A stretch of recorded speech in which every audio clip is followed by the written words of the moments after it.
Let me tell you about Martin Shkreli. Not because he matters, but because in 2015, this guy was the CEO of a pharmaceutical company called Turing. They bought the rights to a drug called Daraprim. It treats a parasitic infection that kills people with compromised immune systems.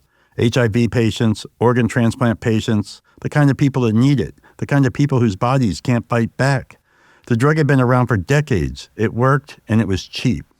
Well, this Shkreli guy, he raised the price from $13.50 to $750 overnight. Same pill, same molecule, same factory. Nothing changed except the guy who owned the rights.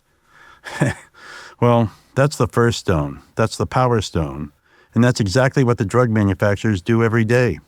Pfizer, Eli Lilly, AbbVie, they set the list price, and that list price is a fiction that the entire system treats as fact. Shkreli just skipped the press release. And then what did he do? He bought the only copy of a Wu-Tang Clan album for $2 million, a one-of-a-kind record in a handcrafted silver case, because apparently price gouging the sick wasn't enough for this guy, and he needed a hobby. Well, one copy, one owner. He controls who hears it. That's the soul stone. And that's your PBM, the Pharmacy Benefit Manager. He sits between you and the drug company. He's supposedly there to negotiate lower prices on your behalf.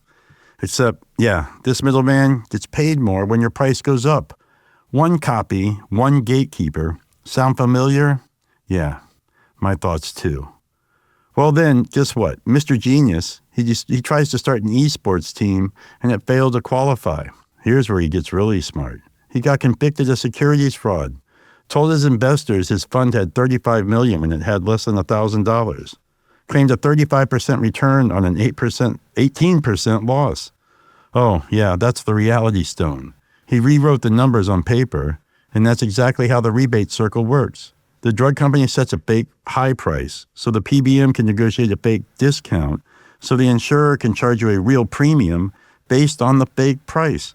Everyone in the chain gets a cut of the money that was made up to begin with. And guess what? While he was out on bail, what do you think this guy does? He posts a bounty on Facebook offering $5,000 for a strand of Hillary Clinton's hair, follicle included, of course. The judge calls it a solicitation of assault and revoked his bail on the spot. Straight to jail. That's the space stone. Destination? Behind bars. And that's your insurance company. They'll send you somewhere you didn't plan to go. You'll walk in thinking you're covered, and then they'll send you to collections. 7 years in prison, $64 million in fines, banned from the pharmaceutical industry, and he's still in court because he kept copies of the Wu-Tang album after the government seized it. And then he was dumb enough to brag about it on a live stream. That's the time stone. He just keeps going back. I know, I've ruined the joke now, but he's not a CEO. He's a supervillain collecting infinity stones. All right, so here's what really pisses me off. Every stone I just named, that's not one guy. That's the crew. The manufacturer sets the price. The PBM controls the gate. The insurer sends you where they want. And the pharmacist at the counter, they run your card, watch the computer say denied, and they shrug. They're not the villain. They're just the hostage they put at the front desk. Shkreli did all of it by himself, out loud, with a Wu-Tang Clan album. The industry does the same thing, quietly, with lobbyists. We put him in prison. The system got a promotion. Last week, I said, I'll tell you why your body is stapled to someone else's spreadsheet. Well, here it is. World War II, FDR froze wages, so employers could not compete on salary. Everybody got the same. So they started throwing in benefits. Health insurance was one of them. The IRS made it tax exempt the next year. It was a temporary wartime fix. The war ended, well, the fix didn't. And over 84 years, that fix grew into the crew.